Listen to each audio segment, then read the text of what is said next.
So we've been working with decimals with only one number to the right of the decimal. But is it any different from multiplying numbers with more than one number to the right of the decimal? So let's try it out.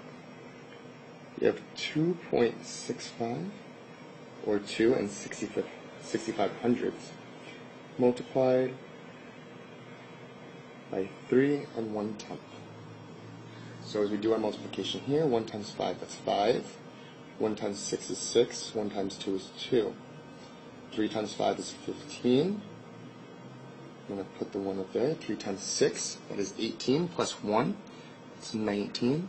Bring up the 1. 3 times 2 is 6, plus 1 is 7. So now we do our math.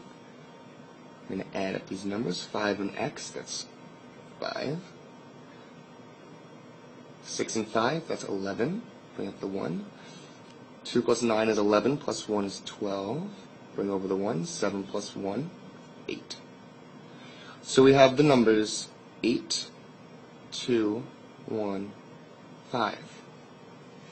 Now remember, we're multiplying the number 2.65 multiplied by 3.1. So to check to make sure that this makes sense, what we're going to do is we're going to estimate and see where our number should fall. 2.65 rounded to the nearest number is going to round to the number 3. 3.1 rounded to the nearest number is going to be 3. 3 multiplied by 3 is 9. So this tells us that our answer should end up somewhere around the number 9. Without even knowing what to do with the decimal point, we can actually say we know where to put the decimal point. Because if we put it between the 1 and the 5, we put it right there, that would make no sense. 821? I don't think so. Now, if we put it near, let's see, if we put the decimal point in between the 2 and the 1, 82.15, that still seems a little bit high. But if we put it in between the 8 and the 2 to give us an 8.215, I'd be pretty content with that answer. I think that's correct.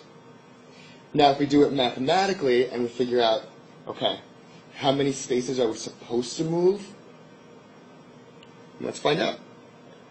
So we're going to circle the decimal point, make a circle to the right, circle the decimal point, circle to the right. The top number, 2.65.